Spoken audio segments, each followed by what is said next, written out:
నామంలో మీ అందరికీ శుభములు, వందనాలు. ఈ బైబిల్ క్లాస్కి, ప్రకటన గ్రంథ ధ్యాన క్లాస్కి మీరు ఇచ్చేసినందుకు మిమ్మల్ని అందరిని అభినందిస్తున్నాను. పరిశుద్ధాత్మ దేవుడు మనతో మాట్లాడినట్లుగా ప్రార్థనాపూర్వకంగా సిద్ధపడండి. మనం ప్రకటన గ్రంథంలో 4వ అధ్యాయాన్ని ధ్యానిస్తూ ఉన్నాం. బహుశా ఇది 38వ ఎపిసోడ్ ఏమో అనుకుంటున్నాను. ఏమండి, 39వ ఎపిసోడ్ ఇది. 38 స్పీచ్లు అయినాయి, 39వ ప్రసంగం ఈ యొక్క 2వ రాకడ లేకపోతే ప్రకటన గ్రంథం మీద. ఇక ఈ అధ్యాయంలో మనకి కొన్ని విషయాలు మిగిలినవి ఏంటంటే,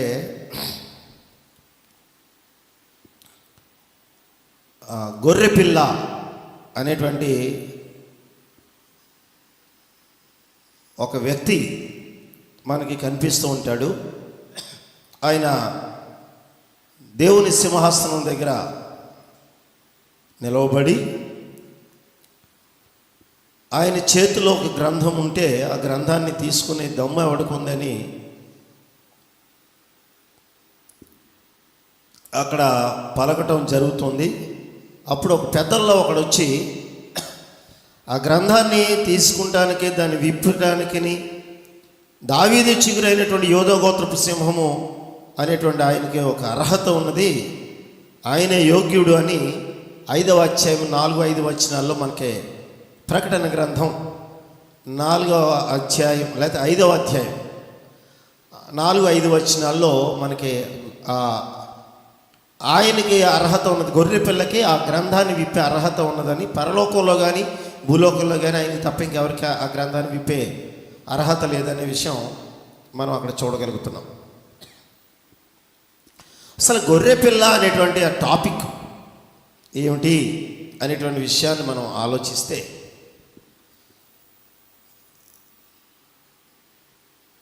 మనకి అబ్రహాము తన కుమారుడైన ఇస్సాకుకు బదులుగా గొర్రె పొట్టేలును వధించటం అనేది జరుగుతూ ఉంటుంది. మనం ఆదికాండంలో 22వ అధ్యాయంలో మనకు కనిపిస్తూ ఉంటుంది. మనకు అందరికీ తెలిసిందే. అక్కడ ప్రారంభమవుతుంది గొర్రె వధ. చెప్పాలంటే అంతకుముందు యాకోబు, అంతకుముందు వాళ్ళు జలప్రలయం అయిన తర్వాత ఆయన నోవహు వధించటం, లేకపోతే అంతక్రితం హేబేలు, ఇవన్నీ బలి అర్పణలు మనకు కనపడతాయి. కానీ గొర్రె పిల్ల అనేటువంటిది వాడుకలోనికి బాగా ఎక్కువగా రావడం అబ్రహాం కాలం నుంచి మనకి ఎక్కువగా కనిపిస్తూ ఉంటుంది.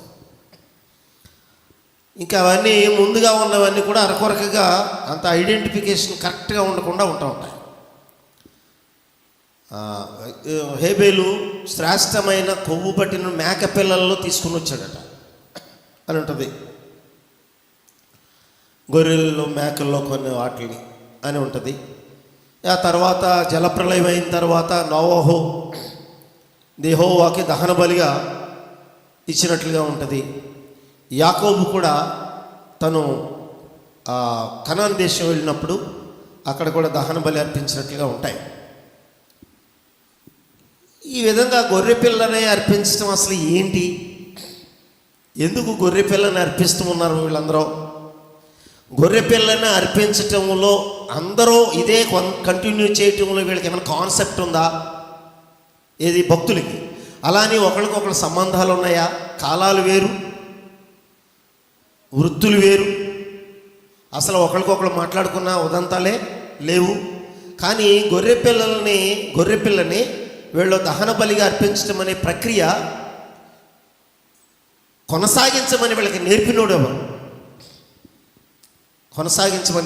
ఎవరు? ఈ దీనిలో వీళ్ళ యొక్క అంతర్యం ఏంటి, అంతరంగికం ఏంటి అనేటువంటి విషయాలు మనం అన్నీ కొంచెం కూలంకుషంగా ధ్యానించాలి. దేవుడి స్తోత్రాలు, గట్టిగా దేవుని స్తుతించుదాం. ముఖ్యంగా దహన బలి అర్పించడం అనేటువంటిది బావేనండి. మొట్టమొదట చేసినోడు హేబేలు. మానవులలో మొట్టమొదట దహన బలి అర్పించడం అనేది హేబేలు చేశాడు. హేబేలుకు దహన బలి అర్పించాలనేటువంటి కాన్సెప్టు, అసలు దేవునికి దహన బలి అర్పించాలనే ఆలోచన ఎవరిచ్చారు? ఆదాము అర్పించలేదుగా. ఆదాము దేవునికి దహన బలి అర్పించినట్టుగా మనకు వాళ్ళ లేఖనాల్లో లేవు. తండ్రి చేస్తే కుమారుడు నేర్చుకున్నాడు అనుకోవచ్చు. అంతకుముందు లేనిది తనకు ఎవరు నేర్పించారు? ఎలా వచ్చింది అసలు ఆలోచన అనేటువంటి మనం ఆలోచిస్తే, ఆదాము హవ్వలకి దేవుడు చర్మపు వస్త్రాలను ఇచ్చాడు. కయ్యను హేబేలులకి చర్మపు వస్త్రాలు దేవుడేమి ఇవ్వాల. వాళ్ళకి చర్మపు వస్త్రాలు ఉన్నాయి కనుక వీళ్ళ చర్మపు వస్త్రాలు అరేంజ్ చేసుకుని ఉండొచ్చు. అలానే దిగంబరులుగా తిరగరు కదా, అరేంజ్ చేసుకుని ఉండొచ్చు. వీళ్ళు తయారు చేసుకున్నటువంటి వస్త్రాలు వీళ్ళవి, వాళ్ళకి దేవుడిచ్చిన వస్త్రం. ఎవరికి? ఆదాము వాళ్ళకి. కానీ వస్త్రాలు లేని కాలంలో కయ్యను హేబేలులు తల్లిదండ్రుల్ని క్వశ్చన్ చేసి ఖచ్చితంగా ఉండాలి, మీకు ఈ వస్త్రాలు ఎలా వచ్చినాయి ఖచ్చితంగా. అప్పుడు వాళ్ళు పూర్వపు చరిత్ర అంతా చెప్పుకుని రావాలి. ఏది? దేవుడు ఆదాము హవ్వల్ని ఏదైనా తోటలో ఉంచిన కాడి నుంచి, సాతాను వాళ్ళని మోసం చేసిన కాడి నుంచి, ఆ తర్వాత వాళ్ళ దిగంబరులమని తెలుసుకున్న తర్వాత అంజూరపు ఆకుల్ని కచ్చడాలుగా పెట్టుకుంటాం, అవి తీసి పాడేసి దేవుడు వీళ్ళకే చర్మపు వస్త్రాలు ఇచ్చి ఏదైనా తోటలో నుంచి బయటికి పంపించేయటం అనేది జరిగిన చరిత్ర ఉదంతం ఖచ్చితంగా పిల్లలకి చెప్పి తీరాలి. ఎందుకంటే ఆదాము జ్ఞాని, ఆదిమానవుడు తెలివిలేనోడు కాదు. మన సైన్స్ చెప్పినట్టుగా తెలివిలేనోడు, జ్ఞానం లేనోడు, కోతి చేష్టలు కలిగిన వాడు కాదు. ఆదాము జ్ఞాని, సకల జీవరాశులకి పేర్లు పెట్టినవాడు. తన దగ్గరకు వచ్చి తన కళ్ళ ముందు కనిపించిన ప్రతి జీవరాశికి తన యొక్క స్ట్రక్చర్ని బట్టి చక్కటి పేర్లు పెట్టినటువంటి వాడు. అలాగే హవ్వను తీసుకుని వచ్చినప్పుడు తన నోటంట కవిత్వాన్ని పలికినటువంటి జ్ఞాని, మాటకారి. నా ఎముకలలో ఎముక, మాంసములో మాంసము, నరును నుండి తీయబడినది కనుక నారి అని మొట్టమొదట తన నోట నుంచి మాట మాట్లాడినటువంటి, అంటే అభినందించి వర్ణించినటువంటి జ్ఞాని. అలాగే సకల జీవరాశులు తన దగ్గరికి వచ్చినప్పుడు వాటికి హవ్వని పొగడక ముందే, హవ్వని అభినందించక ముందే వీటికి పేర్లు పెట్టాడు. అలాంటి గొప్ప జ్ఞాని. అంత జ్ఞాని జరిగిన విషయాన్ని పిల్లలకి చెప్పకుండా ఉండే అవకాశాలు అయితే ఉండవు. దట్స్ పాపం చేయక మునుపు వీళ్ళకి వస్త్రాలు లేవు అనే విషయం కూడా వీళ్ళకి తెలియదు. పాపం చేసిన తర్వాత ఈ వస్త్రాలు వచ్చినాయి, దేవుడు ఇచ్చాడు. అంటే ఈ వస్త్రాలు ఎలా వచ్చినాయి వీళ్ళకి? ఖచ్చితంగా ఇద్దరికి 2 చర్మపు వస్త్రాలు ఇచ్చాడంటే ఆ చర్మాలు రావాల్సింది వేటి నుంచి అంటే జంతువుల నుంచి. 2 జంతువులు చనిపోతే తప్ప వాటి చర్మం వీళ్ళకే వస్త్రాలుగా ఉండే అవకాశాలు అయితే లేవు. కనుక వీళ్ళకి వస్త్రాలు ఇవ్వటంలో 2 జంతువులు ప్రాణం కోల్పోయింది. 2 జంతువులు వాటి రక్తం చిందించబడ్డాయి. పాపం చేసిన తర్వాత రక్త ప్రోక్షణ జరిగింది. పాయింట్. పాపం చేయక మునుపు వాళ్ళకి చర్మపు వస్త్రాలు లేవు, రక్త ప్రోక్షణం జరగాలి. పాపం చేసిన తర్వాత ఏదేనులో మొట్టమొదటిగా రక్త ప్రోక్షణ జరిగింది. చేసిన పురోహితుడు దేవుడు. తాత్కాలిక ప్రాయశ్చిత్తం ప్రారంభించాడు. అయితే అది ఆదాము దాన్ని కంటిన్యూ చేయలేదు. ఆదాము విషయ వివరణలు తెలియపరిచిన తర్వాత హేబేలుకి లైట్ అయిన విషయం అనమాట.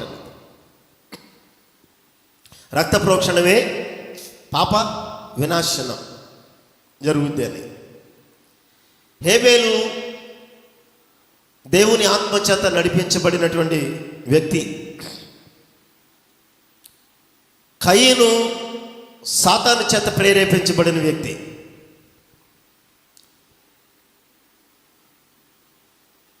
కనుక ఈయనకి ఆంతర్యం గమనించి, పాపం చేసిన మా తల్లిదండ్రులకి మేము పుట్టినప్పుడు మాకు కూడా పాపం ఏమవుతుందంటే ఖచ్చితంగా సంక్రమిస్తుంది.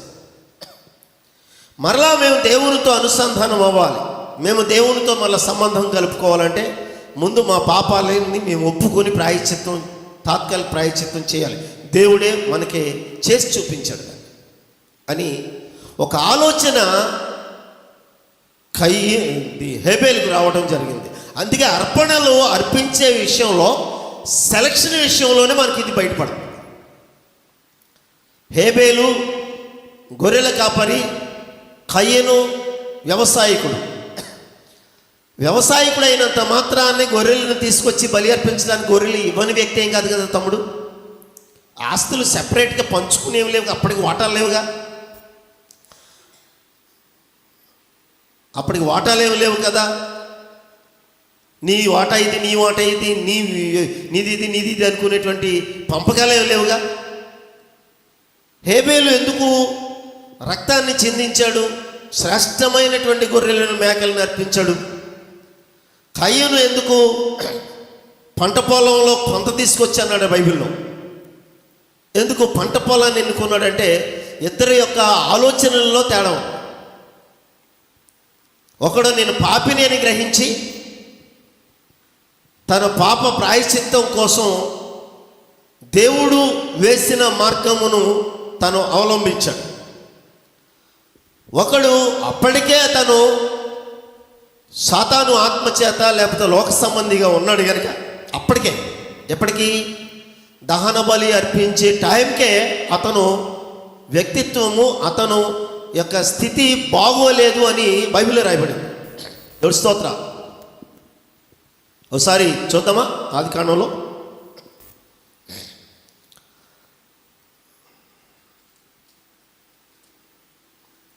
తన క్రియలు చెడ్డవై ఉన్నందున, మీరు పత్రికలో రాస్తూ ఉంటాడు కయ్యను గురించి. 1 యోహాను 2:12. అమ్మా మీ దగ్గర మైక్ ఉందిరా తల్లి, కొంచెం నోటి దగ్గరికి పెట్టుకుని చదవండి. మనము కయ్యను వంటి వారమై ఉండరాదు, మనము కయ్యను వంటి వారమై ఉండరాదు. వాడు దుష్టిని సంబంధి అయి. ఏంటది? వాడు దుష్టిని మీకు ఇప్పుడు వరకు చెప్పాను నేను, వాడు అప్పటికే సాతాను చేత నడిపించబడుతున్నాడని. మీకు అర్థమైందా? అని ఆదికాండంలో లేదు కదండి, మనం ఎందుకు పెట్టాలనుకుంటారు.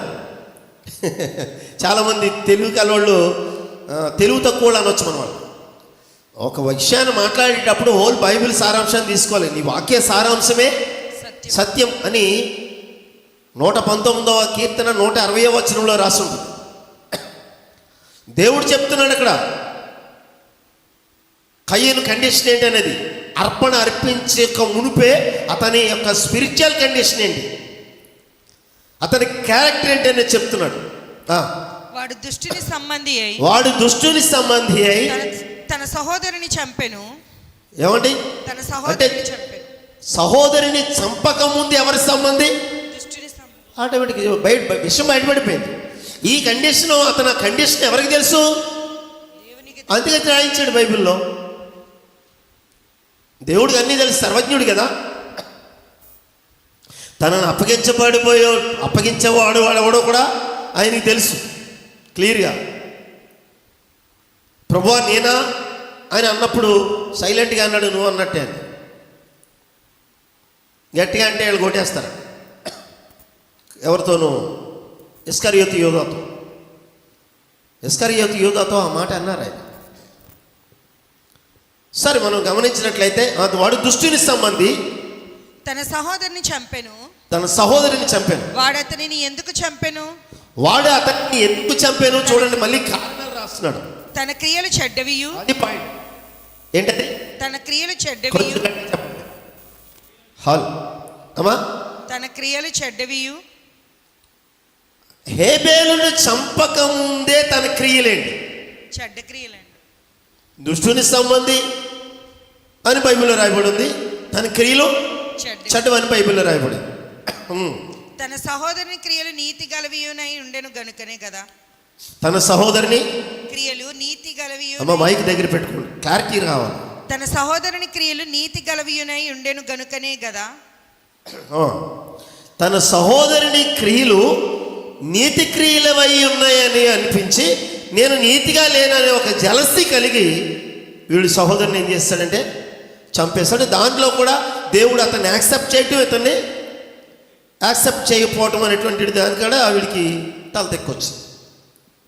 అంటే వాస్తవంగా చెప్పాలంటే బలి అర్పించకముందే వీడు దుష్టుడు చేత నడిపించబడుతున్నాడు, వీడు సాతాను స్వాధీనం అయిపోయాడు, తమ్ముని ద్వేషించి ఉన్నాడు, అప్పటికే నీతి క్రియలు కలిగి ఉన్నాడట హేబేలు. బలి అర్పణ అర్పించకముందు మ్యాటర్ ఇది. మనకి పత్రికలో ఈ మాట రాయకపోతే మనం డేటా రాకపోను. పరిశుద్ధాత్ముడు విషయాలన్నీ ఆది నుంచి ఉన్నవాడు కనుక అన్ని విషయాలు రాయించాడు. కనుక హేబేలు తన క్రియలు నీతి క్రియలు అంటాడు. హేబేలు అక్కడ గొర్రె పిల్లల్ని, మేకలని, శ్రేష్టమైన వాటిని యెహోవాకు దహన బలిగా అర్పించి తను తాత్కాలిక ప్రాయశ్చిత్తం కోసం ప్రాకుళ్ళాడు.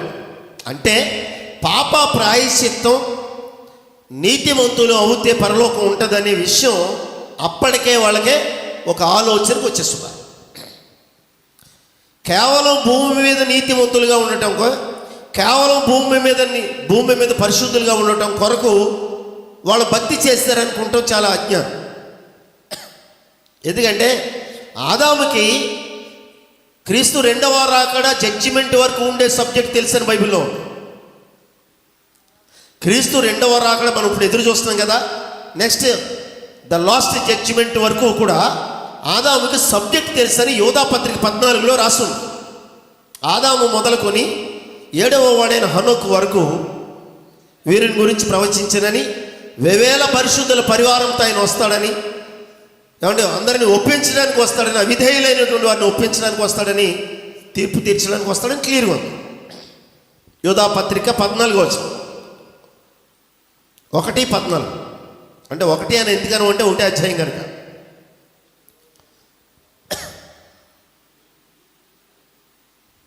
కనుక అంత సబ్జెక్ట్ తెలిసినటువంటి వ్యక్తులు ఇలాగ గొర్రె పిల్లని వధించటం, వాటి రక్తము ద్వారా తాత్కాలిక ప్రాయశ్చిత్తం మనకు ఉంటుంది అని ఒక విశ్వాసం ఆది నుంచి ఉంది. దేవుడి స్తోత్రాలు, గట్టిగా దేవుని స్తుతించుదాం. ఇక అక్కడి నుంచి గొర్రెపిల్ల వధ అనేటువంటిది కంటిన్యూ అవ్వింది. అయితే నాకు బైబిల్లో కాంటెక్స్ట్ ఆశ్చర్యం కలిగించింది. అది హేబేలు కంటే ముందు కూడా వధింపబడిన ఒక గొర్రెపిల్ల కనిపిస్తుంది. హేబేలు కంటే ముందు, హేబేలు వేసిన గొర్రెపిల్ల వధ కంటే ముందు వధింపబడిన గొర్రెపిల్ల ప్రకటన గ్రంథం 13వ అధ్యాయం 8వ వచనంలో మనకు కనిపిస్తుంది. జగత్ ఉత్పత్తి మొదలుకొని వధింపబడిన గొర్రెపిల్ల అనే పదం వాడతారు అక్కడ. జగత్ ఉత్పత్తి టైంలో ఆదాము లేడుగా, హేబేలు లేడుగా, అప్పటి మొదలుకొని అనే పదం వాడాడు.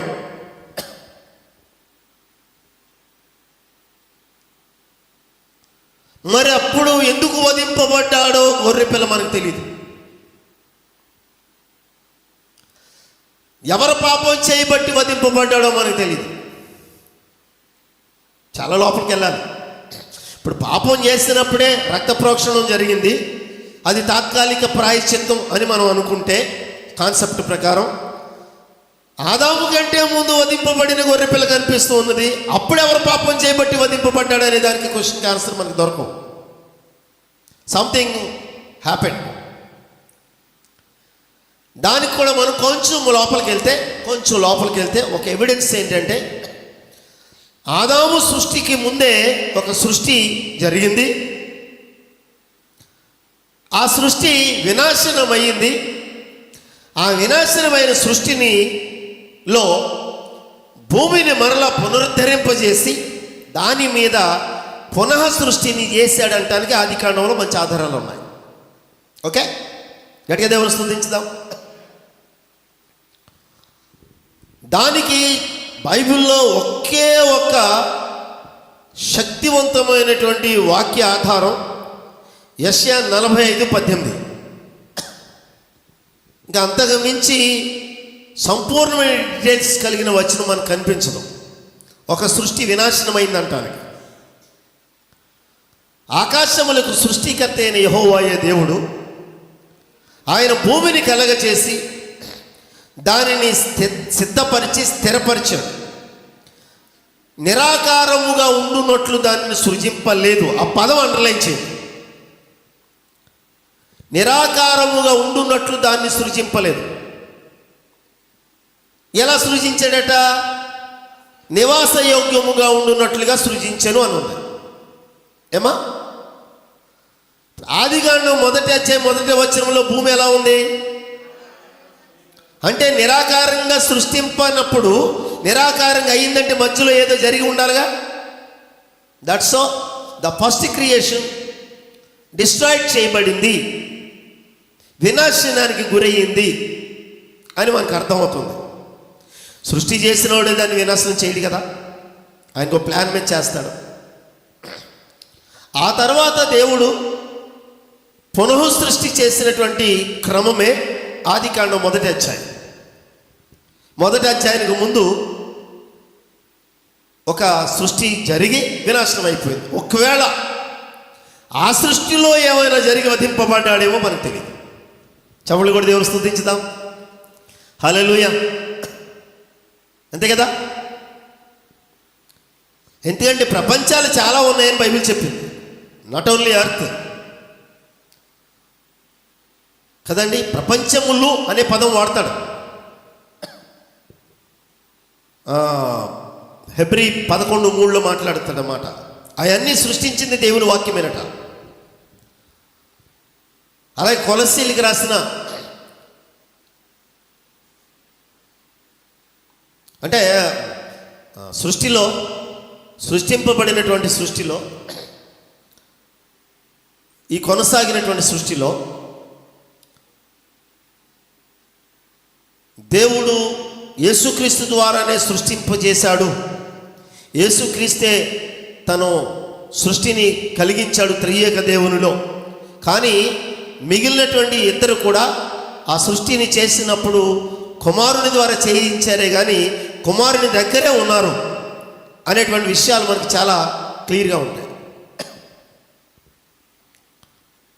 కొలస్సీలకు రాసిన 1వ అధ్యాయం 20వ వచనం నుంచి మనం చదివితే 22లో కూడా అది పరలోకముందు ఉన్నవి కానీ భూలోకముందువి కానీ సమస్తమును ఆయన ద్వారా సమాధానపరుచుకునే వలనని తండ్రి అభిష్టమైన. పరలోకముందు ఉన్నవి కానీ భూలోకముందు ఉన్నవి కానీ అనే పదం వాడినప్పుడు భూలోకము కాని పరలోకంలో ఇంకేవో ఉన్నాయట, వాటిని కూడా సమాధానపరచుకోవాల్సిన అవసరం ఉన్నదట అని బైబిల్ చెప్పింది. ఇక్కడ మానవ మేధస్సుకి మించిన శక్తి సబ్జెక్టు ఉన్నది. దాన్ని అందుకుంటే మనకు కష్టం. దాని యొక్క ఉదంతాలు, దాని యొక్క వివరణలు మనకు బైబిల్ అందించదు పెద్దగా, మనకు అనవసరంగానే అందించలేదంతే. పరలోకమందు ఉన్నవి కూడా దేవునితో సమాధాన పడాలట, అది క్రీస్తు ద్వారా అన్నాడు. అసలు సమాధాన పడాల్సిన అవసరం పరలోకమందు ఉన్నవి ఏంటి, వాటి అవసరం ఎందుకు వచ్చింది అనేటువంటి విషయాలు మనం లోపలికి వెళ్తే అది దేవదూతలై ఉండొచ్చు, లేకపోతే వేరే లోకాల్లో వేరొక సృష్టి మానవ మనుగుడేమైనా అయి ఉండొచ్చు కూడా, వాళ్ళ పాపులు అయ్యి ఉండొచ్చు కూడా. ఈ భూమి మీద ఆదాము అవ్వల్ని ఎలాగైతే వీడు పాడు చేస్తాడో పనికిమల్లుడు, అక్కడ కూడా ఏమైనా డిస్ట్రాయిడ్ చేసి ఉండొచ్చు అనేటువంటి ఆధారాలు మనకు కనిపిస్తూ ఉంటాయి. దేవుడికి స్తోత్ర. కనుక ఈ పాపాలకు ప్రాయశ్చిత్తార్థమైనటువంటి ఒక ప్రక్రియ ఏంటంటే గొర్రెపిల్ల వధ. గొర్రెపిల్ల వధ ఇలా జరుగుతూ వస్తుంది. కనుక ఈ గొర్రెపిల్ల వధలో వినండి, ఈ గొర్రెపిల్లని వధించటంలో, ఈ గొర్రెపిల్లని రక్తం చిందించటం, దేవుని కుమారుడు మనిషి కుమారుడు దేవుని కుడిపార్శ్వమున నిలిచి ఉండుటయు చూస్తూ ఉంటాం. ఇక కూర్చుండుట చూస్తాం చాలా స్థలాల్లో ఉంటుంది, పత్రికల్లో చాలా స్థలాల్లో ఉంటుంది. దేవుని సింహాసనం దగ్గర ఉండగలిగే దమ్ము ఇంకొకటికి తప్ప ఇంకెవరికి లేదు. ఇంకొక విషయం చెప్పాలంటే దేవుని సింహాసనం మీద ఆసీనుడు అయ్యేటువంటి హక్కు ఆయనకే ఉంది. అందుకని ఆ సింహాసనం కూడా దేవుని యొక్కయు గొర్రెపిల్ల యొక్క సింహాసనం అంటాడు 22వ అధ్యాయం 1వ వచనంలో, ప్రకటనలో. సింహాసనం ఇద్దరిది కలిసి ఏమా దేవుని యొక్కయు గొర్రెపిల్ల యొక్కయు సింహాసనం అనే పదం వాడతాడు. ఒకే సింహాసనం, అది ఇద్దరికి కామన్ సింహాసనం కనిపిస్తూ ఉంటుంది. దేవుని సింహాసనం మీద కూర్చుని దమ్ము ఎవరికి ఉంటుంది? ఆయన కుమారుడికి తప్ప. ఆయన స్థాయి అది. కనుక ఈ దేవుని కుమారుడు ఏమంటే మనుష్య కుమారుడు, అభిషిక్తుడు, ఈ పదాలన్నీ యేసుక్రీస్తు గురించి వాడబడ్డాయి. అలాగే ఆయన సర్వమానవాళికి ఎన్ని ప్రపంచాలు ఉన్నాయో అన్ని ప్రపంచాలలో దేవునికి సమాధానం, దేవునితో సమాధానము లేని ఏమైతే ఉన్నాయో వాటన్నిటినీ తండ్రితో సమాధానపరచడానికి ఆయన శిలువ రక్తం చిందిస్తాడు అని వాళ్ళకు ముందే తెలుసు. ఎవరికి? ఆదాము మొదలుకొని ముందే తెలుసు. ఆదాము కంటే ముందు ఏ చరిత్రలు ఉన్నాయి మనకు తెలీదు, తెలుసు. తెలుసు అనే విషయం కూడా మనకు బైబిల్లో ఉంది. తెలుసు అనే విషయం కూడా మనకు బైబిల్లో ఉంది. వాళ్ళకి తెలుసు అనే విషయం. 1 పేతురు 1వ అధ్యాయం 10-11 వచనాల్లో యేసుక్రీస్తు రక్తం చిందించటం వల్ల మానవాళికి కలగబోయే గొప్ప రక్షణ, ఆ కృప ద్వారా వచ్చే రక్షణ సబ్జెక్టు ముందుగానే పాత నిబంధన భక్తులకి ప్రవక్తలకి తెలుసట. అక్కడ ఉన్న ఆ వచనంలో ఏమండి, ఆ వచనములో ఉంది. అది ఏ కాలమున, ఎట్టి కాలమున, ఏమండి, ఏ కాలమున ఎట్టి కాలమున అది జరుగుతుందని తమ యందు ఉన్న క్రీస్తు ఆత్మ ద్వారా పరిశోధించి తెలుసుకుంటానికి ట్రై చేస్తారని వాక్యంలో రాయబడి ఉంది. చూడండి ఒకసారి 10వ వచనంలో, మీకు కలుగు ఆ కృపను గూర్చి ప్రవచించిన ప్రవక్తలు. ఉండండి, మీకు కలుగు ఆ కృపను గురించి ప్రవచించారట ప్రవక్తలు.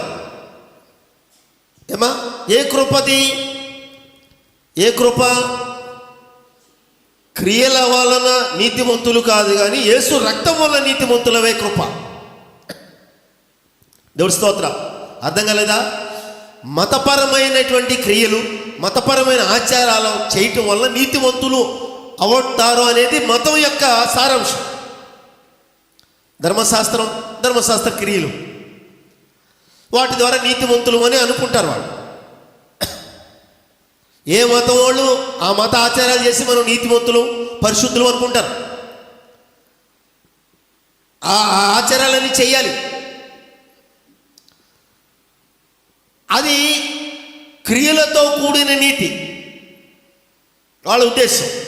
అలా కాకుండా మనం క్రీస్తు రక్తమును విశ్వసించటం ద్వారా దేవుడు కృప ద్వారా నీతిమంతులు పాయింట్ అది.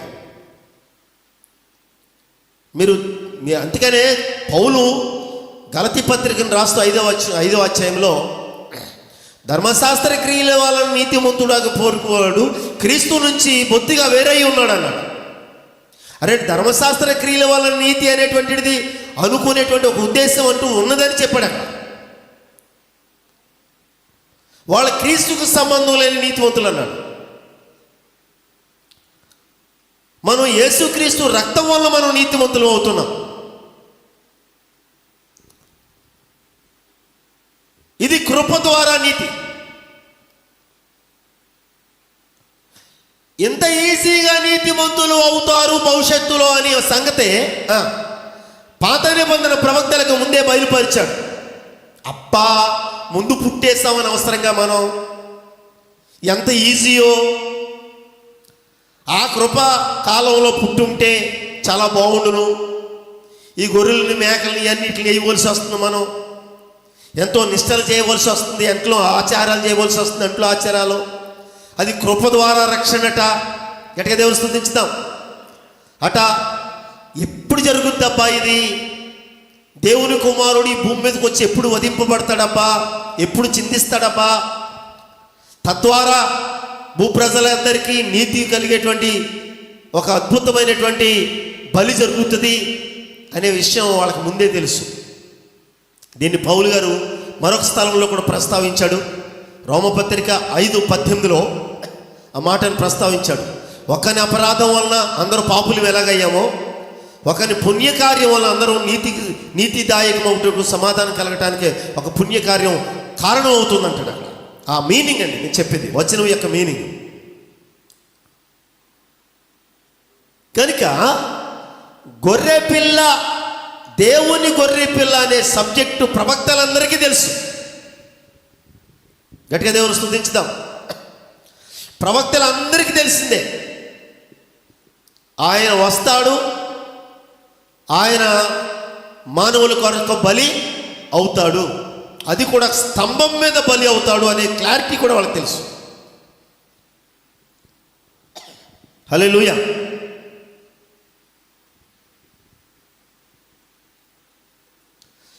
అదే మీకు యెషయా గ్రంథం 53వ అధ్యాయంలో వదకు తేబడు గొర్రె పిల్లవలనే పదం కూడా క్లియర్ చేశాడు. అంటే వాళ్ళకి వధింపబడేటువంటి ఒక గొర్రె పిల్ల ఉన్నాడు, వస్తాడు, ఆయన మౌని అయి ఉంటాడనే విషయం ముందుగానే లేఖనాల్లో ప్రస్తావించారు వాళ్ళు. యెషయా గ్రంథం 53వ అధ్యాయం 7వ వచనం, వదకు తేబడు గొర్రె పిల్లవోలే మౌని ఆయను బలియాగమాయను, తన రుధిరముతో నన్ను కొనేను, అది ఏ అనాది సంకల్పమాయను, తన రుధిరముతో నన్ను కొనేను, అది ఏ అనాది సంకల్పమాయను. అనాదిలో విధింపబడిన గొర్రె పిల్ల, ఆదిలో నియమింపబడిన గొర్రె పిల్ల, ఇస్సాకుకు ప్రతిగా బలి అయిన ఆ గొర్రె పిల్ల, గొల్గొతాలో యేసు రూపమై వధింపబడిన గొర్రె పిల్ల, గొల్గొతాలో యేసు రూపమై వధింపబడిన గొర్రె పిల్ల. హల్లెలూయా. ఎంత పట్టినట్టుగా ఉంది పాట అది. హోసన్న పాటల పుస్తకాల్లో మనకి పాట ఉంటుంది. ఆదిలో నియమింపబడిన గొర్రె పిల్లట, అనాదిగా వధింపబడిన గొర్రె పిల్లట. ఎంత చక్కగా ఉందో. దేవుడి స్తోత్ర. మనకి ముందు సృష్టి వినాశనానికి ముందు హిస్టరీ అయితే మనకి అందుబాటులో లేదు. సంథింగ్ హ్యాపెండ్ అని మాత్రం వాక్యం చెప్పేస్తుంది. కనుక ఈ గొర్రె పిల్ల ఎవరు అసలు అంటే దేవుని కుమారుడు. గట్టిగా దేవుని స్తుతించుదాం. అందుకే దేవుని కుమారుడు కనుకనే దేవుని గొర్రె పిల్ల అని పేద ఉన్నాయి.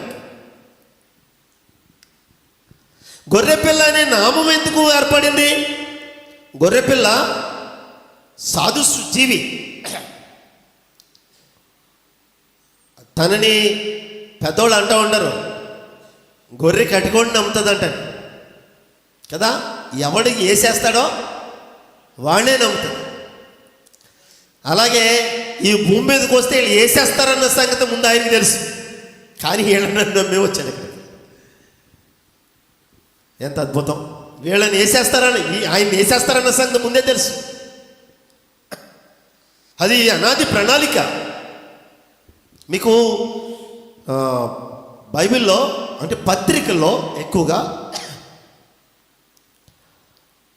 జగదుత్పత్తికి ముందు దేవుని అనాది సంకల్పం అనే పదాలు ఉంటాయి ఎక్కువగా.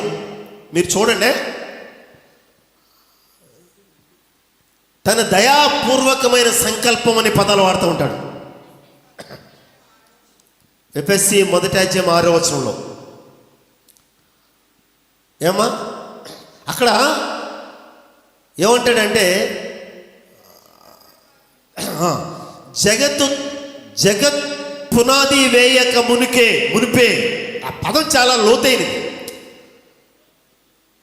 ప్రకటన 13:8 జగత్ ఉత్పత్తి అన్నాడు, ఇక్కడ జగత్ పునాది వేయక మునిపే అనే పదం వాడాడు.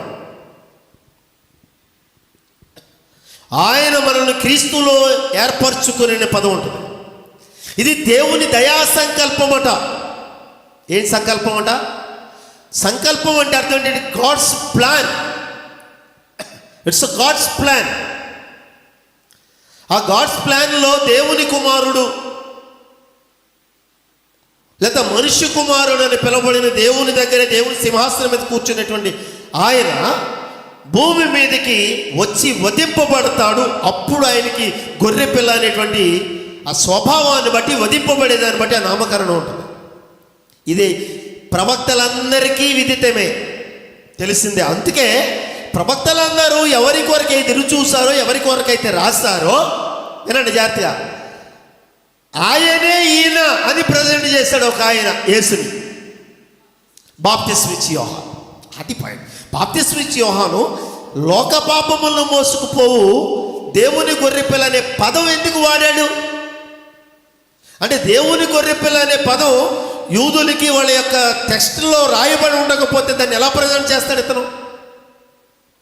పాయింట్ అర్థమైందా? గట్టిగా దేవుని స్తుతించుదాం. పరిశుద్ధాత్ముడు వాక్యం మాట్లాడితే వివరణలు ఎలా ఉంటాయి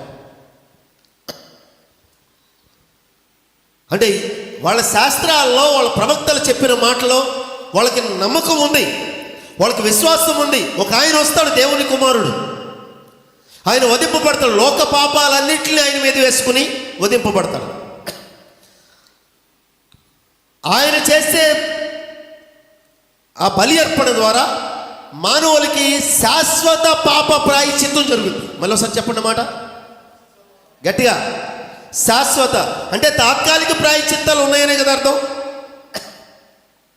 ఒకసారి మనం బైబిల్ గ్రంథంలో లేవీకాండం 14వ అధ్యాయం 13వ వచనాన్ని ఒకసారి చూద్దాం. అక్కడ గొర్రె పిల్లని లేదా పాప పరిహారార్థ బలిని, అపరాధ పరిహారార్థ బలిని ఎందుకు అర్పిస్తారో, మూలం ఏంటో, వాళ్ళ విశ్వాసం ఏంటో దానికి మూలం రాస్తూ ఉంటాడు. లేవీకాండం 14వ అధ్యాయం 13వ వచనం చదవండి గట్టిగా, మైక్లో చదవండి.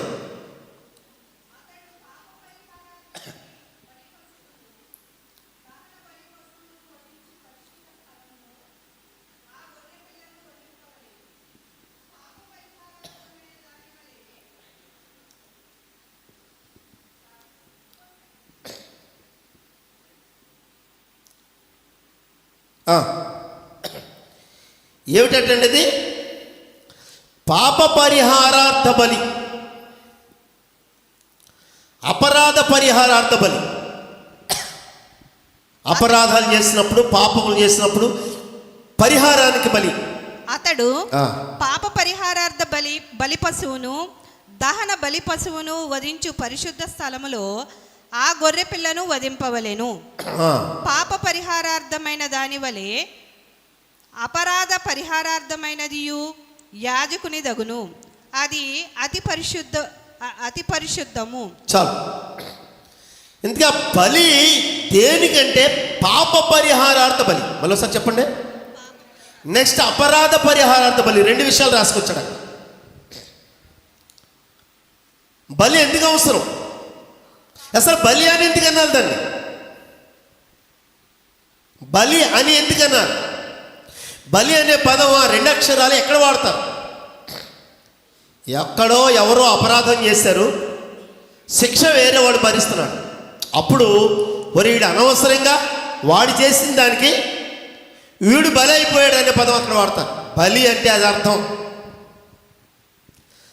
ఇక్కడ యేసుక్రీస్తు యొక్క శిలువ యాగం బలి ఎందుకు అయిందంటే మానవులందరూ చేసిన పాపాలని ఆయన మీద మోపడం వల్ల ఆయన బలి అయ్యాడు.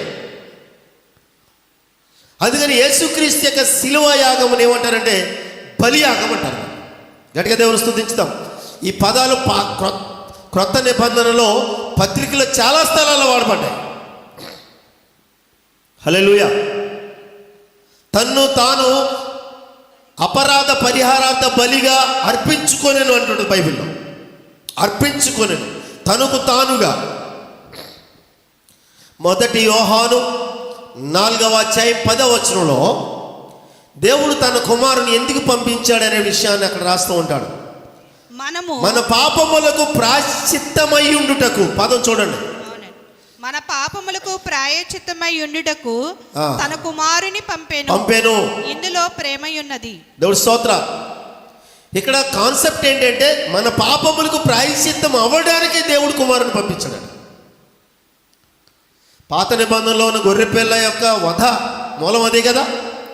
ఎవడు పాపం చేస్తాడో వాడు అక్కడికి వచ్చి ఆ బలి అర్పిస్తాడు. బలి అర్పించడం వల్ల వాడి పాపాలు తాత్కాలికంగా ప్రాయశ్చిత్తం అయ్యింది అనే ఒక విశ్వాసంతో వెళ్ళిపోతాడు. ఇలాగ గొర్రె పిల్ల యొక్క ప్రస్తావన జగదుత్పత్తి మొదలుకొని సృష్టింపబడక మునుపు కూడా ఉన్నట్టుగా మనకి లేఖనాల్లో అది కంటిన్యూ అవుతూ ఎక్కడ స్టాప్ అయ్యిందంటే అది క్రీస్తు శిలువ మీద వేయబడినటువంటి బలియాగంతో స్టాప్ అయింది. హల్లెలూయా. అది పౌలు చక్కగా కొలస్సీలకు రాసిన 2:17 రాస్తూ ఉంటాడు. ఇవి అంటే పాప ప్రాయశ్చిత్తార్థమైన పాత నిబంధన బలులు ఎవరెవరు వేశారో ఆ బలులన్నీ కూడా రాబో వాటి యొక్క ఛాయయే కానీ నిజస్వరూపమైన అసలైన శాశ్వతమైన పాప ప్రాయశ్చిత్తార్థమైన బలి క్రీస్తుదే అన్నాడు. హల్లెలూయా. అదే శాశ్వతమైన బలియాగం.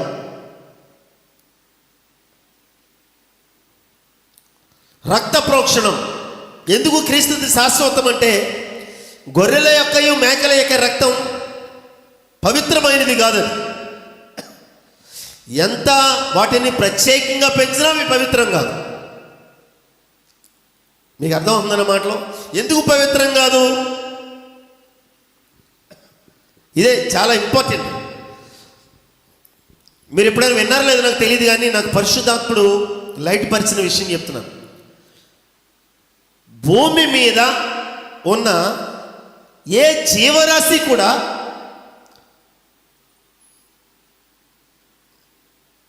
ఆదాము పాపం చేసిన తర్వాత పవిత్రం కాదు.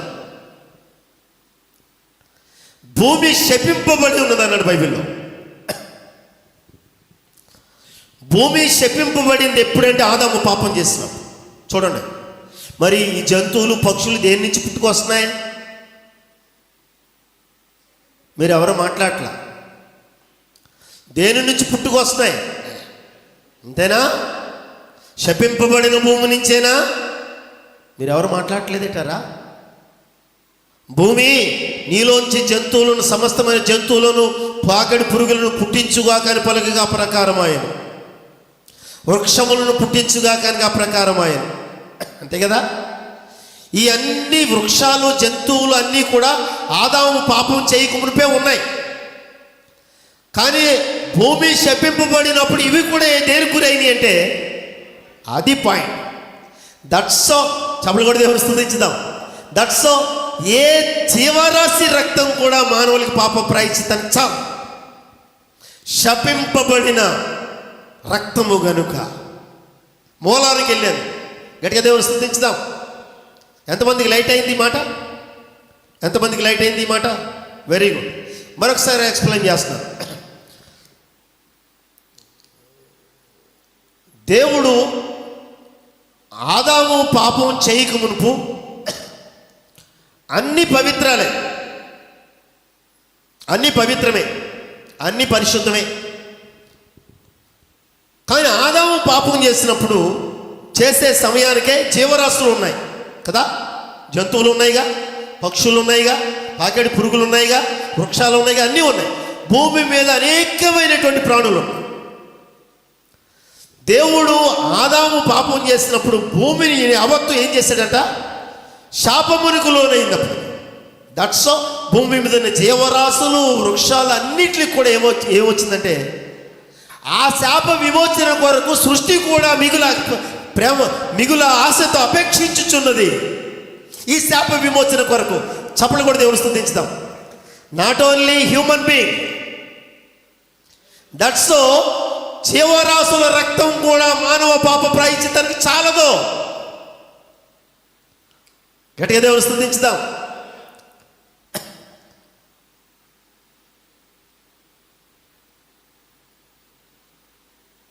శపించబడింది. మీరు రోమపత్రికలో పౌలు గారు దేవుని కుమారుల ప్రత్యక్షత కొరకు, శాప విమోచన కొరకు, సృష్టి మిగుల ఆశతో ఆయన రాకడ కొరకు సృష్టి కూడా కనిపెడుతుందట. దీనికి శాప విమోచన కొరకు అంటాడు. ఈ శాపం ఎప్పుడుది? రోమపత్రిక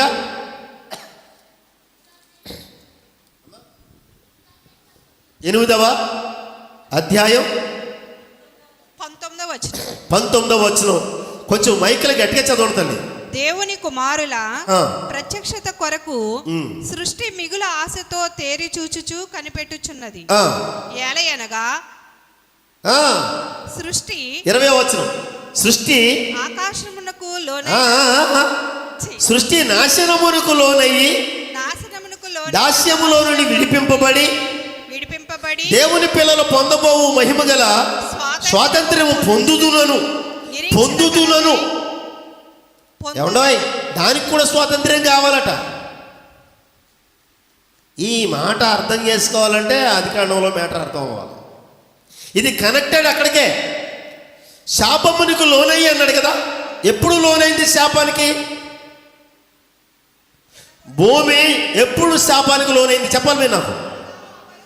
అప్పుడు సకల జీవరాశులు కూడా శపించబడ్డాయి. వాటి రక్తం మానవుడు పాపాన్ని ప్రాయశ్చిత్తానికి ఎలా సరిపోతాయి?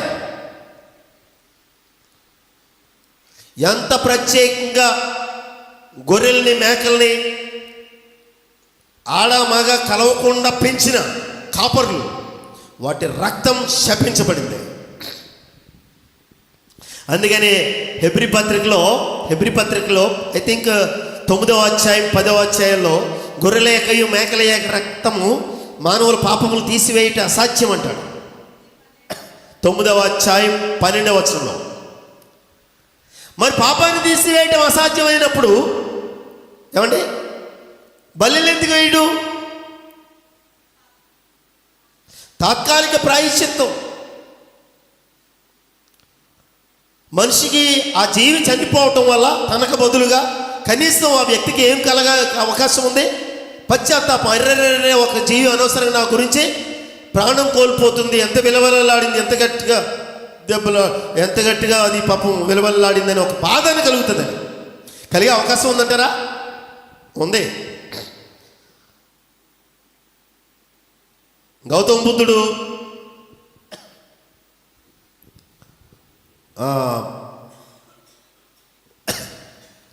బుద్ధుడు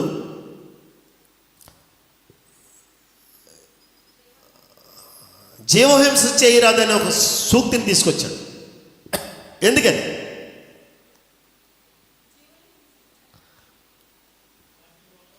మన చరిత్రలో భయంకరమైన యుద్ధం చేశాడు ఒక ఆయన. ఐ థింక్ అశోకుడు అనుకుంటారు. కళింగ యుద్ధం. గుర్రాల యొక్క మోకాళ్ళ కాడికి రక్తం ములిగిందట. హిస్టరీలో ఉంటుంది. గుర్రాలట ఆ రక్తములో వాటి మోకాళ్ళు ములిగినంత రక్తం అట. భయంకరమైన వారు. ఎక్కడ చూసిన శవాలే, ఎంత లెక్క చూస్తే అంత రక్తపు మడుగు. ఒకసారిగా హృదయం చలించిపోయిందట. అమ్మా అదేనండి.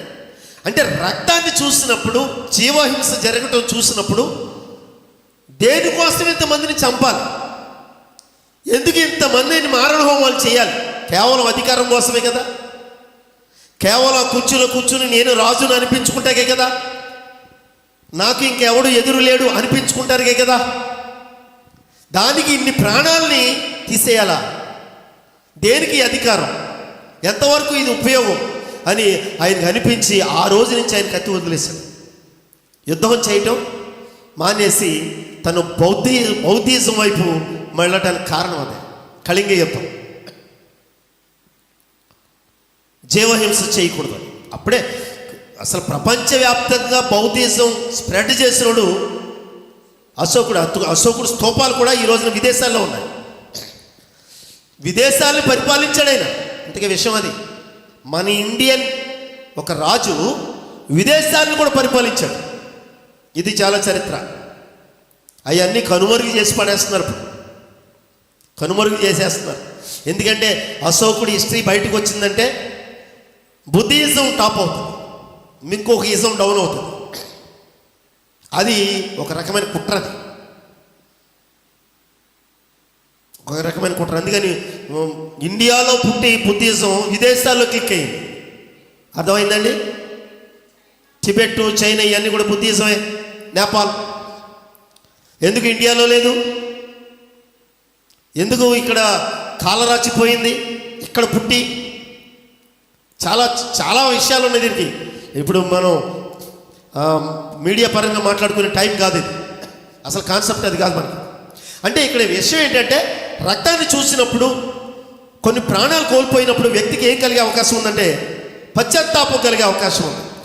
అది కలగడం కోసమే గొర్రెపిల్ల రక్తాన్ని చిందించడం అనే విధానం దేవుడు ప్రవేశపెట్టాడు. తాత్కాలికంగా మనిషి తప్పు చేయకుండా ఉండటం కోసం. కానీ అది శాశ్వతమైన ప్రాయశ్చిత్తం కాదు. శాశ్వతమైన ప్రాయశ్చిత్తం ఏదంటే గొర్రెపిల్ల యొక్క దేవుని కుమారుడు ఈ లోకానికి వచ్చి మానవులందరి పాపాలు తన మీద వేసుకొని బలి అవుతాడు. దేవుడి స్తోత్ర. అందుకనే అక్కడ 24 పెద్దలు జీవులు ఏమంటే మిగిలిన వాళ్ళు ఏమంటున్నారంటే, అక్కడ జీవులు కాకుండా జీవులు స్తుతిస్తున్నారులే. 24 పెద్దలు మా రక్షణకై స్తోత్రము, మా రక్షణకై స్తోత్రము,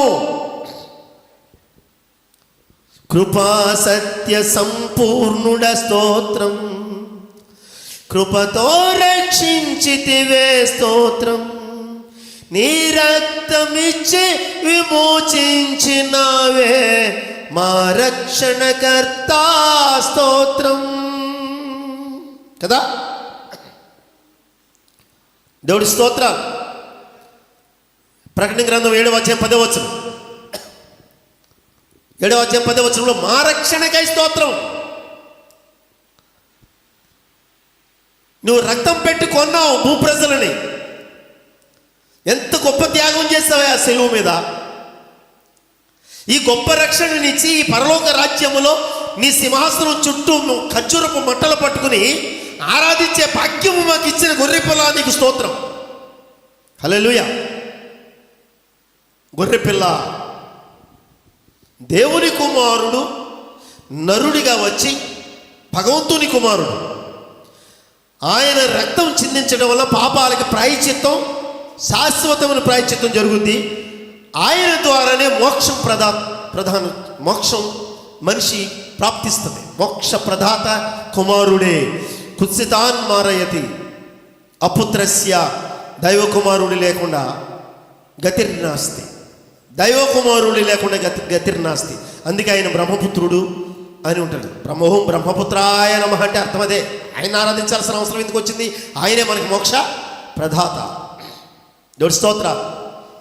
ఆయన బలి అవుతాడు. సర్వపాప పరిహారో రక్త ప్రోక్షణ వాస్యకం తద్రక్తం పరమాత్మేన పుణ్య దాన బలియాగం. ఆ దానం అనే పదం బైబిల్లో 5:18 రోమపత్రికలో వాడాడు. పుణ్యమైన దానమును, పుణ్యదానము ద్వారా మనకే, దానం చేయటం వల్ల మనకే ఒక పుణ్యం కలుగుతుందని పదం వాడుతాడు. కృపాదానము చక్కటి ఒక పుణ్య కార్యము వలన అనే పదం కూడా వాడాడు అక్కడ. పుణ్య అనే పదం బైబిల్ అక్కడ ఒక్క దగ్గరే ఉంటుంది. ఏమా చాలు ఏదో అన్నారు, కొంచెం గట్టిగా చెప్పండి. చదువుతున్నారా? ఓకే. ఒక్క పుణ్యకార్యము మనకి నీతి కలుగుటకు, నీతి కలుగుటకట. ఎంత చక్కగా అసలు ఆ వచనం అంతా అర్థం చేసుకుంటే ఎంత అద్భుతం ఉందో. ఎందుకని గొర్రెల మేకలు అన్ని పరిశుద్ధం, అటు పాపం తేలదో, వాటి రక్తం వల్ల మనకే పాప ప్రాయశ్చిత్తం కలుగుతుందని మనిషి అనుకుంటాడు. అవి కూడా శపింపబడి అనే సంగతి బైబిల్ ఎప్పుడు చెప్పింది. వాటి రక్తం కూడా పనికిరాదు. కానీ తాత్కాలికంగా మానవుడు శుద్ధిమించి పాపం చేయకుండా ఏమంటే శృతి మించి పాపం చేయకుండా పాపాల విషయంలో పశ్చాత్తాపడడానికి తాత్కాలిక ప్రాయశ్చిత్తం ఏర్పాటు చేశాడు దేవుడు. నిజమైన ప్రాయశ్చిత్తం, శాశ్వతమైన ప్రాయశ్చిత్తం దేవుని గొర్రెపిల్ల చేసేదే. దేవుడి స్తోత్ర. అందుకని ఈయన ఈ బలియాగం చేసేసి, వినండి జాగ్రత్తగా, ఈ బలియాగం చేసేసి భూమి మీద మృతుడై తిరిగి లేచి తండ్రి అయిన దేవుని సింహాసనం దగ్గర కూర్చుని ఉన్నాడు. హల్లెలూయా. అక్కడ ఆ వధింపబడిన గొర్రెపిల్లను చూసి వీళ్ళు వర్షిప్ చేస్తున్నారు. గట్టిగా దేవుని స్తుతించుదాం. యేసుక్రీస్తు వర్షిప్కి అర్హుడా కాదా? గట్టిగా చెప్పాలి. బైబిల్లో చాలా వాళ్ళే అన్నారు ఆ మాటలు. ఇంకొక మాట ఏంటంటే, ప్రకటన గ్రంథం 5:6లో దేవుని 7 ఆత్మలు కలిగిన గొర్రెపిల్ల అంటాడు. ఏమా గొర్రెపిల్ల ఏమి కలిగి ఉన్నాడట? 7 ఆత్మలు ఈయనకి వెళ్ళిపోతే అసలు దేవుడికి ఏముంటాయో? ఎవరు మాట్లాడారంటారా? 7 ఆత్మలు ఎవరి దగ్గర ఉన్నాయి?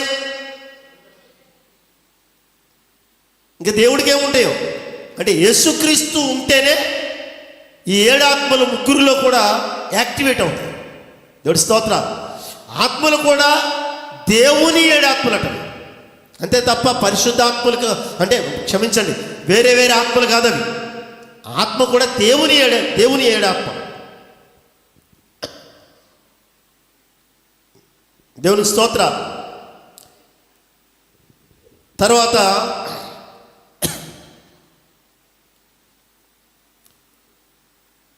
ఈ గొర్రెపిల్ల యొక్క నామం 144,000 మంది నొసళ్ళ మీద తండ్రి నామం, గొర్రెపిల్ల నామం కూడా లిఖింపబడిందని 14:1 ఉంటుందండి. ప్రకటన 14:1. తండ్రి నామంతో పాటు గొర్రెపిల్ల నామం కూడా వాళ్ళ నొసళ్ళ మీద లిఖింపబడుతుంది. తండ్రితో సమానంగా ఉన్న చూడండి అక్కడ 144,000 మంది నొసళ్ళ మీద ఎవరెవరి పేర్లు ఉన్నాయి? ఎవరు గట్టిగా చెప్పట్లా? తండ్రి నామము, గొర్రెపిల్ల నామం కూడా ఈక్వల్గా ఉన్నాయి అక్కడ. దేవుడి స్తోత్రాలు.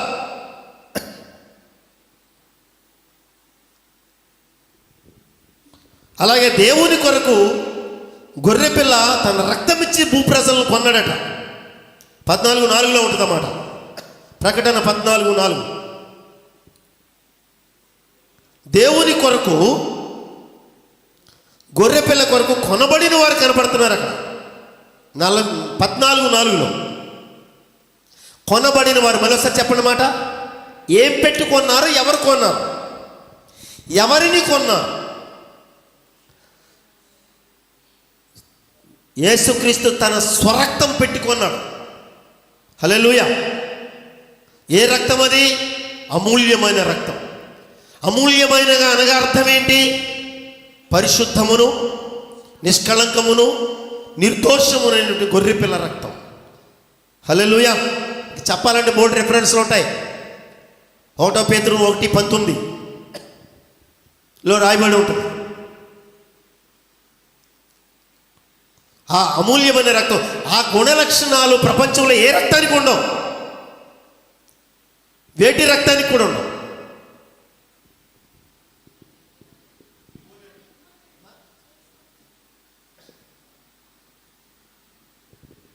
వేటికి రక్తం, ఎవరి రక్తానికి ఉండవు. దేవుడే నరుడిగా వస్తే తప్ప ఆ క్వాలిటీలు ఎవరి రక్తానికి ఉండవు. హల్లెలూయా. రక్త ప్రోక్షణం.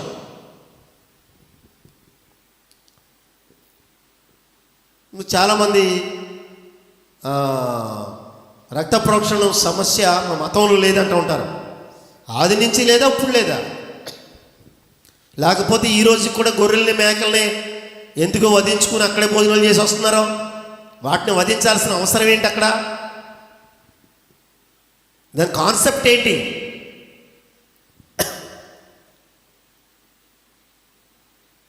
బలులు ఆది నుంచి ఉన్నాయి. పంచమహాయజ్ఞములు అంటారు వాటిని. కనుక మనం ఇక్కడ ఆలోచించినట్లయితే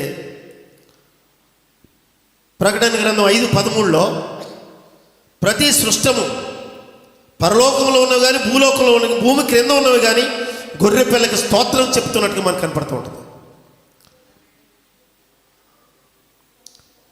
5:13 ప్రకటన. అంతటా పరలోకమందును భూలోకమందును భూమి క్రిందను సముద్రములోను ఉన్న ప్రతి సృష్టము అనగా వాటిలోనున్న పర్వతమును సర్వమును సింహాసనాసీనుడైన వానికిని అంటే తండ్రి అని దేవునికి అనుకుందాం. గొర్రె పిల్లకును స్తోత్రమును ఎవరెవరిని స్తుతిస్తున్నారు? మరి యెహోవా సాక్షులు యేసు ప్రభువును స్తుతించకూడదు అంటారేంటి? కొన్ని సంస్థలు ఉన్నాయి, క్రిస్టియన్ సంస్థలుగా పిలువబడుతున్నాయి, కానీ క్రైస్తవ సంస్థలు కాదవి. వాళ్ళు యేసుక్రీస్తుని ఆరాధించకూడదు, యేసుక్రీస్తుని భజన చేయకూడదు, యేసుక్రీస్తుని కనపరచకూడదు, తండ్రిని మాత్రమే ఆరాధించాలంటారేంటి? ఇక్కడ పరలోకపు వాసులు అక్కడ ఉన్నటువంటి వాళ్ళందరూ దేవుని స్తుతిస్తున్నారు, ఆరాధిస్తున్నారుగా.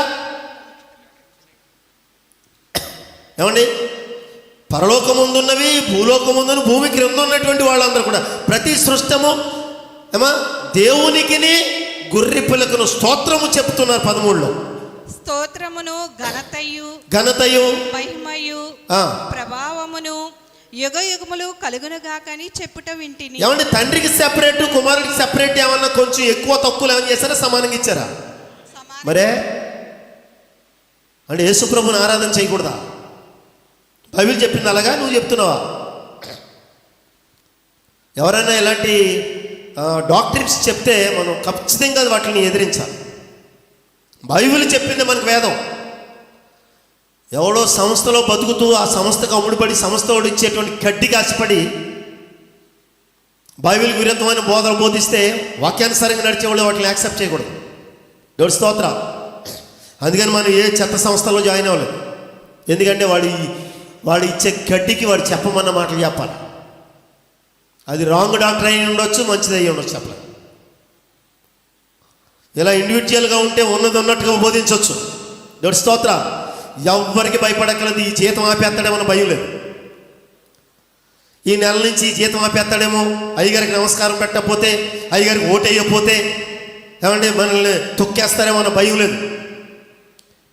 హల్లెలూయా. ధైర్యంగా వాక్యాన్ని ప్రకటించవచ్చు. లేకపోతే పెద్ద అయ్యగారికి కోపం వచ్చిందంటే జీతం ఇవ్వడం. పెద్ద అయ్యగారికి నమస్కారం పెట్టకపోతే, మీటింగ్ వెళ్ళకపోతే, ఆయన వందనాలు చెప్పకపోతే, ఆయన చేత మీటింగ్ పెట్టకుండా ఎవరి చేత మీటింగ్ పెట్టితే వీడికి డిపార్ అయిపోయి. అంత దరిద్రం ఉన్నాయి క్రైస్తవ సంస్థల్లో.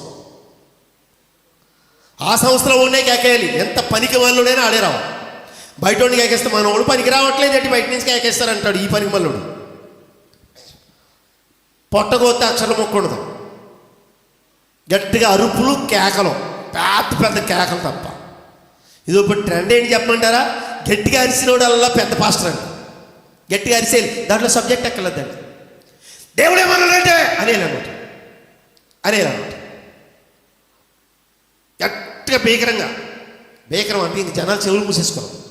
మామూలుగా స్మూత్గా సైలెంట్గా విషయం వివరణగా మాట్లాడే పాస్టర్లకి ఏంటాలి మెల్లిగా మాట్లాడేది పాస్టర్ గారు నీరసంగా ఉన్నాడట, ఏంటట ఏమైనా తెగులు ఉందంటవా అనేటువంటి క్వశ్చన్లు కూడా ఉన్నాయండి. ఈ అరుపుల అలవాటు వాడికి. ఆయన నలిగిన రెల్లుని విరువడు, వీధులలో అరవడని ఉంది బైబిల్లో. దేవుడి స్తోత్రం. పెచ్చ అరుపులు దేవుని ఆత్మ నడిపింపు కాదు. వాక్యం చాలా క్లియర్గా ఉంటుంది బైబిల్లో. గట్టిగా దేవుని స్తుతించుదాం. పెచ్చ కేకలు, అరుపులు, బల్లలు గుద్దేయటాలు పరిశుద్ధాత్మ నడిపింపు కాదు. విషయం క్లియర్గా చెప్పడమే దేవుని ఆత్మ నడిపింపు. ఆత్మ చెవులు కలిగిన వాడికి అది అర్థమవుతుంది. యేసుక్రీస్తుని ప్రత్యేకంగాను తండ్రిని ప్రత్యేకంగా ఆరాధిస్తున్నారు, ఇద్దరిని కలిపి ఒకే ఆరాధన చేస్తున్నారు. మరి ఆయన ఆటంకపరచవచ్చు కదా, నాకు రావాల్సిన మహిమని ఈయనకి ఇస్తున్నారేంటని. యెషయా గ్రంథం 48:11 అన్నాడు కదా, నాకు రావాల్సిన మహిమని నేను ఎవరికే రానివ్వనని చెప్పినప్పుడు ఇక్కడ ఎలా యాక్సెప్ట్ చేశాడు? దట్ ఈస్ ట్రైర్. అది త్రియేక దేవుని యొక్క ప్రత్యేకత. మనకు అదర్ ఫిలాసఫీలో ఆయన ఆరాధిస్తే ఈయన కోపం, ఈయన ఆరాధిస్తే ఆయన కోపం. ఒకడు భక్తుడు ఒకరిని చంపేసుకుంటారు, దేవుళ్ళు అందరూ బాగానే ఉంటారు. మీకు ఏమైనా అర్థమైందా? దేవుళ్ళు ఒకరికొకరు కొట్టుకోరండి. వాళ్ళ భక్తులు వీళ్ళ భక్తులు వాళ్ళని చంపేసుకుంటూ ఉంటారు కోపం వచ్చేసి. ఆ అనైక్యత ఈ బైబిల్ దేవుళ్ళో ఉండదు. దేవుడి స్తోత్రం. ఈ బైబిల్ దేవుళ్ళో యూనిటీ ఉంటుంది. హల్లెలూయా, యూనిటీ ఉంటుంది. ఎవరిని ఆరాధన చేసినా మిగిలిన వాళ్ళు కోపం రాదు. నేను బోల్డ్ కాంటెక్స్ట్లు చూపెడతాను ఇతరపల్లి ఎస్పీలో. నన్ను తప్ప ఎవరిని ఆరాధన చేసినా నరకానికి వెళ్ళిపోతాడని బోల్డ్ ఉన్నాయి. నన్ను తప్ప ఇంకెవరిని ఆరాధన చేసినా మీకు నరకమే అన్నాడు. బైబిల్లో నమ్మి బాప్తిస్మం పొందిన వాడు రక్షించబడును, నమ్మని వారికి శిక్ష విధింపబడును అని ఉందే. అంటే యేసుబాబుని నమ్మకపోతే శిక్షను నరకమేనా అని అడుగుతూ ఉంటాడు. ఇక్కడ ఒకటైనా ఉన్నదేటి, నా మాట నా పలుకులు వినుము, సంధి చేయడానికి వచ్చాను, ఒకవేళ కనుక నువ్వు నా మాట వినకపోతే భయంకరమైన విపత్తు ఉంటుందని ఆయన చెప్పలేదండి. ఎక్కడ చెలియో చెల్లకన్నప్పుడు నా మాట వినకపోతే నీకు నాశనమే అని చెప్పలేదా? అదే ఇది సబ్జెక్ట్ తెలుసుకోవాలి. కనుక గొర్రెపిల్ల అనేటువంటి సబ్జెక్టు పాత నిబంధనలు అందరికీ తెలిసింది. అందుకని బాప్తిస్మం ఇచ్చే యోహాను ప్రజెంటేషన్ అలా చేశాడు. ఇలాగా లోక పాపములు మోరు, ఇదిగో ఇదిగో, ఎంత అద్భుతంగా ఉంటుంది కదా అక్కడ. ఇదిగో అదిగో కాదు, ఇదిగో వచ్చేసాడు. లోక పాపములను మోసుకుపోవు దేవుని గొర్రెపిల్ల. నీకెలా తెలుసయ్యా అడుగుతున్నారు. నాకు ఒక విజన్ ఉందిలే. ఎవరి మీద అయితే దేవుని ఆత్మ పౌరం వల్ల దిగుతాడో ఆ దిగిన వ్యక్తే ఆ గొర్రెపిల్ల అనే ఒక విజన్, ఒక దర్శనం ఉంది నాకు, ఒక సబ్జెక్ట్ ఉంది నాకు. అదిగో ఆయన మీద దిగింది ఆయనే అంటాడు. గట్టిగా దేవుని స్తుతించుదాం. అక్కడి నుంచి ఇంకో మాట అన్నాడు, మీరు ఇప్పటి వరకు నన్ను వెంబడించారు కానీ ఇక్కడి నుంచి ఈయన వెంబడించండి అన్నాడు. నేను కాదు యోగ్యుడను, ఆయనే యోగ్యుడు, ఆయన కూడా వెళ్ళిపోండి అన్నాడు. నేను కాదు మీకు మనందరికీ గురువు ఆయన అన్నాడు. అమ్మా, ఆయన నాకంటే ప్రముఖుడు. గట్టిగా దేవుడు, ఈ ప్రముఖుడు అనే పదం చాలా అద్భుతంగా ఉంది కదా. దీని మీద ఏదో పాట రాస్తే బాగుంటుంది. దేవుడి స్తోత్రం. ప్రముఖుడు, ఆయన ఆరాధనకి యోగ్యుడు. ప్రకటన గ్రంథం 5:12 ఏమంటే అక్కడ ఏమని ఉంటుందంటే, ఘనతయు మహిమయు స్తోత్రములు పొందనర్హుడు ఎవరట? గొర్రెపిల్ల. ఆరాధన చేయకూడదా? ఆరాధనకు అర్హుడు కదా. ఇంకో మాట చెప్పనా, కుమారుణ్ణి ముద్దు పెట్టుకోకపోతే అంటే వర్షిప్ చేయకపోతే తండ్రి కోపం వచ్చి చెత్త కొడతాను అన్నాడు. ఎవడు చెప్పాడరా మీకు ఆరాధన చేయొద్దని? నేను అన్నానా అంటాడు దేవుడు. నేను అన్నానా? గట్టిగా దేవుని స్తుతించుదాం. పైగా ఈయనట ప్రభువులకు ప్రభువు, రాజులకు రాజు. ప్రకటన 17:14 ఉంటుందన్నమాట. ఆయన సకల రాజులని జయించినటువంటి వాడు. 17:14 గొర్రెపిల్ల ప్రభువులకు ప్రభువును, రాజులకు రాజు. ఆయన జయించు వెళుతూ ఉంటాడు. హల్లెలూయా. ఇక రాజులకు రాజు, ప్రభువులకు ప్రభు అంటే ఏనండి ఒకసారి, ప్రభువుకి యెహోవా ఒక ఆయన ఉన్నాడు అనుకుందాం. బైబిల్లో ఉన్నది కదా. ఈ గొర్రెపిల్లట ఆ ప్రభువుకు కూడా ప్రభు అంట. ఏంటట? ఒకవేళ ప్రభువుకు యెహోవా అని ఒకవేళ మీరు తండ్రిని అంటే బైబిల్ ప్రకారం ఆ తండ్రికి కూడా ప్రభు అంటే ఈయన. అంతే కదా. మరి ప్రభువులకు ప్రభు అంటే ఇంకా ఆయనకి మించిన ప్రభు ఎవరు ఉంటారు? కనుక వాస్తవంగా చెప్పాలంటే అలాంటి వేరియేషన్ దేవుళ్ళు లేవు. తండ్రి, కుమార, పరిశుద్ధాత్మలు ఒకే కేటగిరీకి సంబంధించిన అర్హతలు కలిగిన వాడు. ఒకళ్ళు సుప్రీము, ఒకళ్ళు కింద లేరు. సృష్టి క్రమాలలో వాళ్ళ యొక్క పాత్రలు వేరు. ఎవరి భాగాలు, ఎవరి పనులు వాళ్ళవి. గట్టిగా దేవుని స్తుతించుదాం. సృష్టి క్రమంలో, సృష్టి నిర్వహణలో అన్నిటిలో ఎవరి పాత్రలు వాళ్ళకు ఉన్నాయి. వాటిని బట్టి మనం వాళ్ళ యొక్క స్థాయిని అంచనాలు వేయకూడదు. ఇదిగో ఇక్కడ మొత్తం ఆరాధన అంతా ఇద్దరికి కలిపేస్తున్నారు కదా ప్రకటన గ్రంథంలో. ఏమండి? గట్టిగా దేవుని స్తుతించుదాం. అలాగే అమ్మా, గొర్రెపిల్లకంట భార్య కావాలంట, వివాహం ఒకటి ఉన్నదట. దేవుడి స్తోత్ర. వివాహం ఒకటి ఉందంట. గొర్రెపిల్ల వివాహోత్సవ విందుకు పిలువబడినటువంటి వారు ధనియులు అని 19:9 రాస్తూ ఉంటాడు. అంటే గొర్రెపిల్ల పెండ్లి విందట.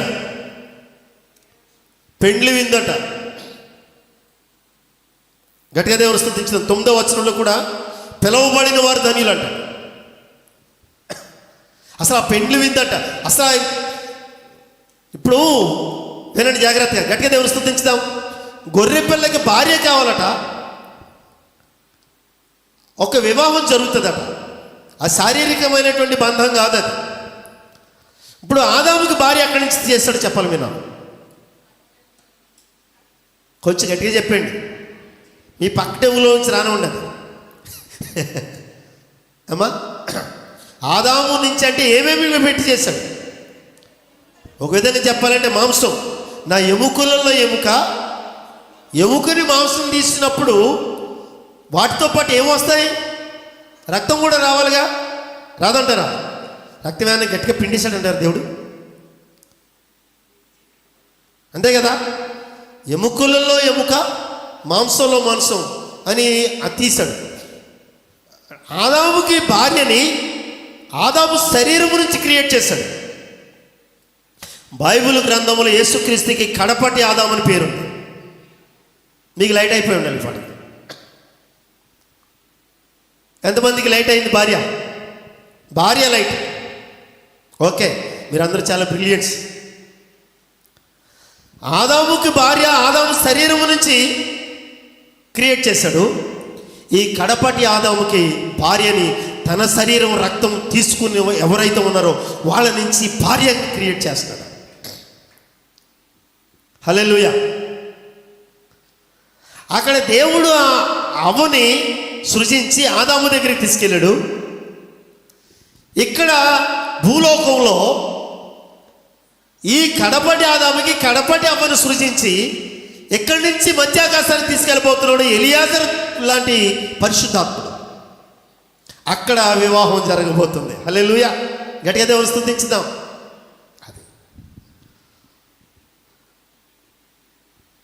చాలా అద్భుతం. గొర్రెపిల్ల వివాహం ఒకటి ఉంది. గొర్రెపిల్ల వివాహోత్సవ సమయం వచ్చను రండి. గొర్రెపిల్ల వివాహ ఉత్సవ సమయం, పండగట్టది. ఉత్సవం అంటే ఏంటిది? రండి అంటాడు. 7వ వచనంలో ఉంటుంది అన్నమాట. ప్రకటన గ్రంథం 19:7. విందుకు పిలవటమేమో 9 వచనంలో ఉంటుంది. ప్రకటన గ్రంథం 21-22లోనేమో గొర్రెపిల్ల భార్య తను అలంకరించేసుకుందట. ఆయన భార్య అట. భార్య అన్నాడు పదం వాడాడు. 1:21-22లో ఏమా ప్రకటన గ్రంథం, లేకపోతే మొదటి వచనమా? చూడండి ఒకసారి. ప్రకటన గ్రంథం 21 2వ వచనం. 2వ వచనం. 2వ వచనం. తన భర్త కొరకు అలంకరింపబడిన పెండ్లి కుమార్తె వలె సిద్ధపడి పరలోకమందున దేవుని యొద్ద నుండి దిగి వచ్చుట చూచితిని. భర్త కొరకు అలంకరింపబడిన అంటాడు, భార్య అనమాట. దేవుడి స్తోత్రాలు. గట్టిగా దేవుని స్తుతించుదాం. కనుక గొర్రెపిల్ల అనే సబ్జెక్టు పాత నిబంధనలో ఆది నుంచి ఉన్నది, కొత్తగా ఏం కాదు. కనుక యేసుక్రీస్తు యొక్క శిలువ యాగం ఫస్ట్ నుంచి ప్రకటించబడుతూ వచ్చింది. అందుకని యేసుప్రభు అన్న ఓ మాట అన్నారు మత్తయి 5:17లో, ప్రవక్తల వచనాలను నెరవేర్చడానికి వచ్చాను అనే పదమాడు. ప్రవక్తల వచనాలని, ఏ వచనాలు ప్రవక్తల వచనాలు అంటే తను గురించి రాయబడినటువంటి అమ్మా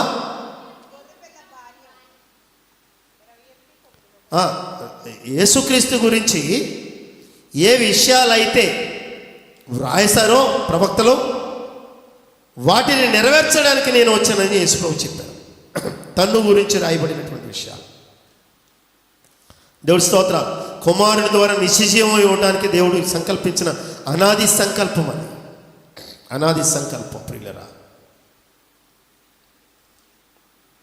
గట్టిగా దేవుని స్తుతించుదాం. ఇది దేవుని గొర్రెపిల్లను గురించినటువంటి సమాచారం. దేవుని గొర్రెపిల్ల అనగా యేసుక్రీస్తు ప్రభువారు శిలువ మీద వధింపబడటం వల్ల మానవాళ్ళంతటికి, అమ్మ ఒక్కసారి, యేసుక్రీస్తు కంటే ముందు ఉన్న ప్రజలకి, యేసుక్రీస్తు తర్వాత భూలోకంలో ఏమండి ఆఖరు వ్యక్తి ఎవడైతే పుడతాడో వాడు చేయబోయే పాపానికి కూడా శాశ్వతమైన పరిష్కారం సిలువలోనే. హల్లెలూయా. ఆయన బలియాగమే సర్వమానవాళికి శాంతికరమై ఉన్నది. మీరు 1 యోహాను 2వ అధ్యాయము 2వ వచనంలో మనకు మాత్రమే కాదు సర్వలోకమునకు ఆయన శాంతికరమై ఉన్నాడని పదం వాడతాడు. 2వ వచనంలో సర్వలోకమునకు, మనకు మాత్రమే కాదని పదం వాడి సర్వలోకమునకు అన్నాడు. సర్వ సృష్టికి అన్నమాట అది అర్థం. శాంతికరమై ఉన్నాడు. పాపములకు మాత్రమే కాదు సర్వలోకమునకు శాంతికరమై ఉన్నాడు. శాంతిని ఇవ్వడానికి వచ్చాడు ఈ లోకానికి అంటాడు. గట్టిగా దేవుని స్తుతించుదాం. హల్లెలూయా. మరి యేసు ప్రభు వారి యొక్క శిలువ యాగం, బలియాగం చాలా అద్భుతమైన రిజల్ట్స్తో కూడింది. ఆయన చనిపోయి తిరిగి లేవటం వల్ల చాలా శక్తివంతమైనటువంటి రీతిలో యేసుక్రీస్తు యొక్క శక్తి ప్రపంచంలో ప్రవహిస్తూ ఉంది. కనుక ఇది గొర్రెపిల్లని గురించినటువంటి విషయం. ఆయన ఆరాధనకు యోగ్యుడు, మనల్ని కొన్నాడు తన స్వరక్తం ఇచ్చి. అపోస్తల కార్యములు 20వ అధ్యాయం 28వ వచనం ప్రకారం దేవుడు తన స్వరక్తం ఇచ్చి సంపాదించిన తన సంఘం అన్నాడు. స్వరక్తం ఇచ్చి అన్నాడు. స్వరక్తం ఇచ్చినోడు ఎవరంటాడు అక్కడ? దేవుడు. యేసుక్రీస్తు దేవుడు అని బైబిల్ ఎక్కడ ఉందంటాడు? ఒక పనిపల్లుడు, ఒక పనికిమల్లుడు. నేను దేవుడు అని ఎక్కడైనా చెప్పానా అంటాడు ఇంకొక దరిద్రుడు.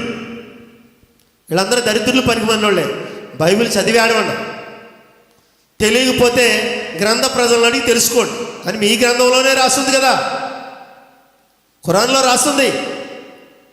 ఒరే బాబు కొంతే రాస్తున్నాము, మిగిలిన డౌట్లు ఏమైనా ఉంటే వాళ్ళని అడిగి తెలుసుకోండి అని మమ్మల్ని అడగమని చెప్పాడు కదా. అడగొచ్చు కదా, నేను చెప్తాం. సత్యాన్ని యాక్సెప్ట్ చేయడానికి మనసు లేక అడగరు. ఆయనే సర్వలోక పాపములకు శాంతికరం. ఎంత అద్భుతం! దేనికి శాంతికరం అట? పాపములకు శాంతికరం అట. యేసుక్రీస్తును ఆశ్రయించిన వాడికి మోక్షమే లేదు. ఎందుకంటే కుమారుని ద్వారానే మోక్షం తప్ప వేరొక మార్గం లేదు. ఏదో మత వైరాగ్యం కలిగి మతంలో ఉండే అన్ని విషయాలు పాటించేస్తాం వలన యానబానని ఇష్టానుసారంగా పరిశుద్ధం అని చేసేస్తాం వలన పరలోకం మాత్రం ఏం లేదు. మనకి పరలోకాన్ని ప్రసాదించేవాడు కుమారుడే. దేవుడి స్తోత్రం. ఆయనే మోక్ష ప్రదాత.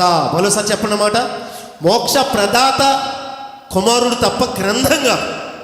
హలో, మరోసారి చెప్పండి. గ్రంథములో ఉండే ఆచారాలు కాదు.